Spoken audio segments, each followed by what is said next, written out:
ஆக்சுவலாக இந்த இயரோட பெஸ்ட் ரீட்னு என்ன யாராவது கேட்டாங்கன்னா 2 புக்கு சஜஸ்ட் பண்ணுறேன். ஒரு புக்கு வந்து உங்களுக்கு தெரியும், ஒய் நேஷன் ஃபெயில்ஸ்னு ஒரு புக்கு. அதை ஆல்ரெடி உங்களுக்கு இன்ட்ரோ பண்ணியிருக்கேன். பட் இன்னொரு புக்கு தான் இன்ட்ரோ பண்ண ஆசைப்பட்டேன். பட் தேடி பார்த்தேன், உடனே கிடைக்கல. ஃப்ரீ டைமில் நான் உங்களுக்கு சஜஸ்ட் பண்ணுறேன். அந்த புக் பேர் வந்து ஹியூமன்லி பாசிபிள்.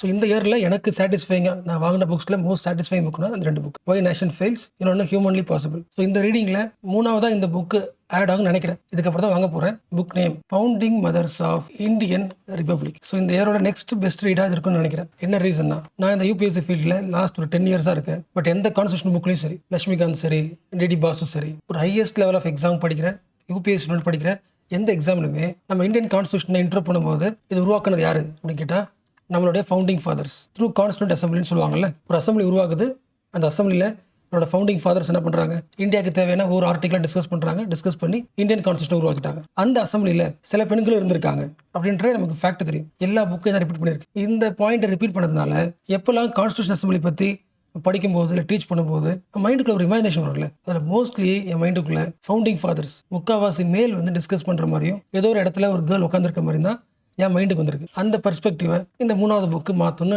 நான் பிலீவ் பண்ணுறேன். எனக்கு ஹிந்துவில் இந்த 3rd புக் பார்த்தோம்ல, founding mothers of Indian republic. So Hindu ஆர்டிக்கலில் ரெஃபர் பண்ண புக்கு தான். அவங்க சிம்பிளாக ஒரே சொல்லிட்டாங்க, கான்ஸ்டியூஷன் அசம்பிளியில் எந்த ஒரு ஆர்டிக்கல் நம்ம கான்ஸ்டியூஷனில் வரணும்னாலும் மெஜாரிட்டி கிடையாது. அதாவது பாதிக்கு பாதி பேர் ஓகே சொன்னா அப்படி கிடையாது, எல்லாரும் ஓகே சொல்லணும். அதுக்கு பேர் வந்து கன்சென்சஸ் சொல்லுவாங்க. உங்களுக்கு தெரியும் கண்டிப்பாக. அந்த மாதிரி எந்த ஆர்டிக்கல் கொண்டு வந்தாலும் ஜஸ்ட் லைக் தட் அந்த அசம்பிளியில் இருக்கிற உமன்ஸ் எனக்கு ஓகே அப்படின்னு பேசிவாக கையை தூக்கல. ஒவ்வொரு ஆர்டிக்கலையும் முடிஞ்ச அளவுக்கு ஃபெமினிஸ்ட் பெர்ஸ்பெக்டிவ்ல எப்படி அட்ரஸ் பண்ண முடியும்னு ஆக்டிவாக கான்ஸ்டியூஷன் அசம்பிளி டிபேட்டில் பார்ட்டிசிபேட் பண்ணியிருக்காங்க. அப்போ இந்தியன் கான்ஸ்டியூஷன் அசம்பிளியில் இருந்த ஃபெமினிஸ்ட் நம்ம இந்தியாவோட ஆர்டிகல்ஸை எப்படி ஷேப் பண்ணியிருக்காங்க தெரிஞ்சுக்கிறதுக்கு இந்த 3வது புக். ஸோ சிம்பிளாக சொல்லணும்னா இந்தியன் கான்ஸ்டியூஷனை ஃபெமினிஸ்ட் பெர்ஸ்பெக்டிவ்ல பார்க்கறதுக்கான ஒரு சான்ஸ் கிடைச்சிருக்கு. அதோட குட்டி கிளிம்ஸ் தான் இன்னைக்கு சென்டர் பேஜில் வந்து ஆர்டிகல். ஆக்சுவலாக அந்த ஆர்டிக்கலில் நிறைய பாயிண்ட்ஸ்லாம் கிடையாது, 2-3 கீ பாயிண்ட்ஸ் தான் நான் சொல்லிடுறேன். பட் அந்த புக்கு வந்து ஸ்ட்ரெஸ் பண்ணுறேன். எக்ஸாம் படிக்கிறவங்களால படிக்க முடியாது கண்டிப்பாக. பட் நீங்கள் ஒரு பிப்ளியோகிராஃபியாக இருந்தீங்கன்னா, அதாவது புக் கலெக்ட் பண்ணி வச்சிருக்கிற ஹேபிட்டாக இருந்தீங்கன்னா உங்களோட லைப்ரரியில் அது ஒரு பெஸ்ட் ரீடாக நினைக்கிறேன். ஸோ இப்போ ஆர்டிகல் ஸ்டார்ட் பண்ணலாம். ஸோ எல்லா கான்ஸ்டியூஷன் புக்லையும் எல்லா டிஸ்கஷன்லையும் இந்தியன் கான்ஸ்டியூஷனை உருவாக்குறதுக்கு கஷ்டப்பட்டது நம்மளுடைய ஃபவுண்டிங் ஃபாதர்ஸ் அப்படின்னு இந்த ஃப்ரேஸை கோட் பண்ணுறோம். இது எதோ மறந்து போய் நம்ம யூஸ் பண்ணுறது கிடையாது. ஆல்மோஸ்ட் இந்த வார்த்தை யூஸ் பண்ணுறவங்க எல்லாரோட மைண்ட்லையும் பேட்ரியார்கி ஸ்ட்ராங்காக இருக்குது. என்ன ரீசன்? கான்ஸ்டியூஷன் படிக்கிற எல்லாருக்குமே தெரியும், கான்ஸ்டியூஷனை உருவாக்குற அந்த அசம்பிளியில் உமன் இருந்திருக்காங்க. Even Dakshayani Velayudhan, the only Dalit women presented in debated in constituent assembly. அப்போ இவங்களோட பாயிண்ட் ஆஃப் வியூ வந்து நம்ம கான்ஸ்டியூஷன் புக்கில் எந்த இடத்துலையும் பார்க்க முடியல. அப்போ இந்த வார்த்தையை நம்ம நேம் சேக் யூஸ் பண்ணல, எந்த இடத்துலையுமே அவங்கள கோட்டும் பண்ணல. ஒரு ஃபாரின் ஆத்தரை கோட் பண்ணுறோம், பட் கான்ஸ்டியூண்ட் அசம்பிளியில் ஆக்டிவாக பார்ட்டிசிபேட் பண்ண ஃபெமினிஸ்ட் பீப்புள், ஃபெமினிஸ்ட் உமன் யாரோட ஐடியாஸையும் ஃபுட் நோட்ஸில் நம்ம படிக்கிற புக்ஸில் எதுவுமே இல்லை. விச் மீன்ஸ் நாம வந்து systematically erased the contribution of eminent women in constituent assembly. நம்ம இந்தியன் கான்ஸ்டியூஷனை ஓரளவுக்கு செக்குலரிசம் சொல்கிறோன்னா அதுக்கு மெயின் ரீசன் அந்த டைமில் அசம்பிளியில் இருந்த முக்கியமான ஃபெமினிஸ்ட் திங்கர்ஸ், அதாவது எமினன்ட் உமன் பர்சனாலிட்டிஸ், அவங்களோட ஆக்டிவ் பார்ட்டிசிபேட்னால தான். ஒவ்வொரு ஆர்டிக்கலையும் அந்த ஆர்டிக்கல் ரிலீஜியஸாக இருக்கா, செக்குலரிஸ்ட் வேலையாக இருக்கான்னு அனலைஸ் பண்ணி அம்பேத்கர் கூட அலைன் பண்ணிக்கிட்டு இந்தியன் கான்ஸ்டியூஷனில் ஃபெமினிஸ்ட் வேல்யூஸை ஆட் பண்ணியிருக்காங்க. பட் இந்த எந்த கான்ட்ரிபியூஷன் நமக்கு தெரிய வரல. ஸோ அகைன் சொல்கிறேன், நம்ம கான்ஸ்டியூஷன் அசம்பிளியில் இந்தியன் உமன் ஜஸ்ட் பார்ட்டிசிபேட் பண்ணல, ஸ்ட்ராங் ஃபெமினிஸ்ட் ஐடியாஸை ப்ரொப்போன் பண்ணியிருக்காங்க, முன் வச்சிருக்காங்க. அதோட இம்பாக்ட் வந்து இப்போ வரைக்குமே நம்ம இந்தியன் கான்ஸ்டியூஷனில் ரிஃப்ளெக்ட் ஆகிட்டு இருக்கு. அதை தெரிஞ்சுக்கணும்னா இந்த ஃபவுண்டிங் மதர்ஸ் பார்த்தோம்ல, அந்த புக்கு படிக்கணும். ஏன் அந்த புக்கு முக்கியம்? எப்படி வந்து நம்மளுடைய ஃபவுண்டிங் மதர்ஸ் எந்த விஷயத்துக்கு ஓகே சொன்னாங்க, அதாவது கன்சென்ட் சொன்னாங்க, எந்தெந்த ஆர்டிக்கலுக்கு டிசைன் பண்ணாங்க, இது எல்லாத்தையும் சூப்பராக தெரிஞ்சுக்க முடியும். ஸோ இந்த ஆர்டிக்கல் எதனா ஆத்தர் சிம்பிளாக ஒன்லைன் சொல்லிட்டார். இந்தியாவோட கான்ஸ்டியூஷனில் ஒவ்வொரு ஆர்டிக்கல் எடுத்து பார்த்தீங்கன்னா இந்த ஒவ்வொரு ஆர்டிக்கல்லையும் ஃபெமினிஸ்டோட ஜேர்னி இருக்குன்னு சொல்லிட்டார்.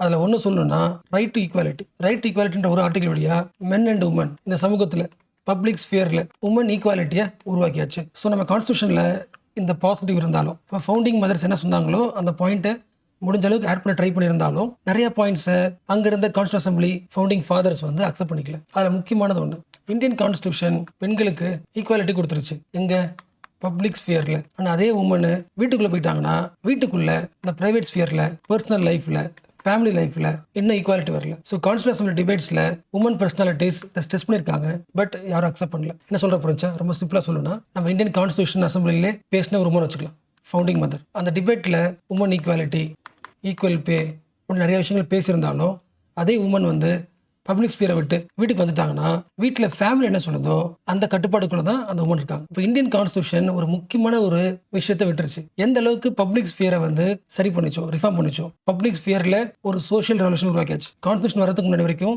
சொசைட்டியில் எல்லாருமே அன்இக்குவல், கேஸ்ட் பேஸ் பண்ணி, ஜெண்டர் பேஸ் பண்ணி நிறைய இன்இக்வாலிட்டி இருந்துச்சு. ஸோ இன்இக்வாலிட்டி யாரும் பார்க்கக்கூடாது அப்படின்னு யார் சொல்றா?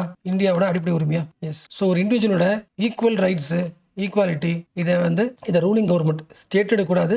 அண்ட் ஆல்சோ சொசைட்டியில் பப்ளிக் ஸ்பியரில் உங்களை யாராவது ஒன்று சொன்னாங்கன்னா அவங்க மேலே கேஸ் போட முடியும். பட் யார் மேலே கேஸ் போடுறதுக்கு சான்ஸ் கிடையாதுன்னா, உங்கள் வீட்டுக்குள்ளே ஒருத்தவங்களை சொல்கிறாங்கன்னா, இல்லை வீட்டுக்குள்ளே உங்களுக்கு ஒரு பிரச்சனை வரும்ல. ஃபார் எக்ஸாம்பிள், ஒரு கேர்ளோட மேரேஜாக இருக்கட்டும், அவங்களுக்கு என்ன ப்ராப்பர்ட்டி போகணுன்றது இருக்கட்டும், இல்லை டைவர்ஸ் பண்ணுறதா இருக்கட்டும், இது எல்லாமே பர்சனல் விஷயங்கள். இந்த பர்சனல் விஷயத்தையும் கான்ஸ்டியூஷன் வந்து ரெவல்யூஷனரி ஆக்கியிருக்க முடியும். பட் பர்சனல் லைஃப்பை டச் பண்ணல. ஸோ இன்னுமே இந்தியாவில் ஒவ்வொருத்தவங்க ஒரு ரிலிஜன் ஃபாலோ பண்ணுறாங்க.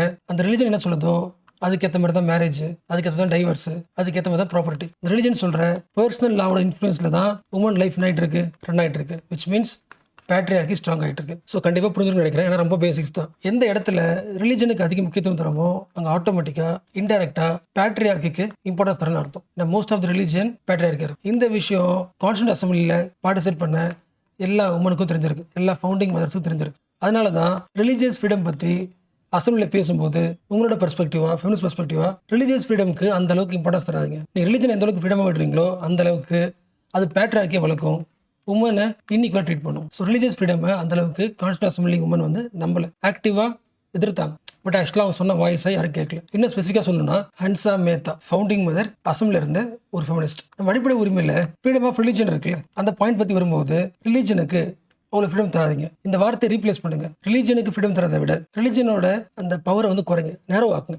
ரொம்ப சிம்பிளாக இப்படி மாற்றிங்க. ஒவ்வொரு இண்டிவிஜுவலுக்கும் அவன் ஒர்ஷிப் பண்ணுறதுக்கு ஃப்ரீடம் உண்டு, அப்படி மாற்றுங்க. ஆனால் இதை வந்து அக்செப்ட் பண்ணாமல் நம்ம அசம்பிளி இதை அக்செப்ட் பண்ணிச்சுன்னா ஃப்ரீ ப்ராக்டிஸ் ஆஃப் ரிலீஜன். இது வந்து ஒரு பெரிய வைட் பெர்ஸ்பெக்டிவ் தருது. ரிலீஜனை ப்ராக்டிஸ் பண்ணலாம் ஃப்ரீ அப்படின்னா ரிலீஜனை சொல்கிற எல்லாமே ப்ராக்டிஸ் பண்ணலாம், பேட்ரியார்கி ப்ராக்டிஸ் பண்ணலாம், ராங் பிலீஃப் சிஸ்டத்தையும் ப்ராக்டிஸ் பண்ணலாம். இப்போ இந்த வார்த்தை வைடராக இருக்குது, இதை தூக்கிட்டு ஃப்ரீடம் ஃபார் ரிலீஜியஸ் ஒர்ஷிப் பண்ணுறதுக்கு ஃப்ரீடம் கொடுங்க, ரிலீஜனை எல்லாத்தையும் ப்ராக்டிஸ் பண்ணுறதுக்கான அதிகாரத்தை கொடுக்காதீங்க அப்படின்னு ஹன்சா மேத்தா சொல்லியிருக்காங்க. So what is the conclusion? இந்தியாவோட கான்ஸ்டியூஷன் அசம்பிளி இண்டிவிஜுவல் ரைட்ஸை விட ரிலீஜியஸ் ரைட்ஸுக்கு அதிகமான முன்னுரிமை கொடுத்துருச்சு. அப்படி கொடுத்ததுனால ரைட் டு ஈக்குவாலிட்டி பெண்களுக்கு கொடுத்துருந்தாலும் அது இன்னும் புக்லேயே இருக்கிறதுக்கான மெயின் ரீசன் இதுதான். ரியல் லைஃப்பில், ப்ராக்டிக்கல் லைஃப்பில் எல்லா ஃபேமிலிக்குள்ளேயும் ஃபாலோ பண்ணுறது ரிலீஜியஸ் ஃப்ரீடம் தான். அது ஆட்டோமேட்டிக்காக இன்டெரக்ட்லி பேட்ரியார்க்கியாக இருக்குது. அதனால தான் உங்களோட லைஃப் வந்து ரெண்டாக பிரிஞ்சிருக்கு. ஒரு லைஃப் வந்து பப்ளிக் ஸ்பியரில் ஈக்குவாலிட்டியை கேரண்டி பண்ண கான்ஸ்டியூஷன் கூட பப்ளிக் ஸ்பியரை, பப்ளிக் லைஃபை கொண்டு போயிட்டு இருக்காங்க. அப்படியே வீட்டுக்கு வந்தால் ப்ரைவேட் லைஃப்பில் personal loss, religious loss. So இந்த டிவாலிட்டி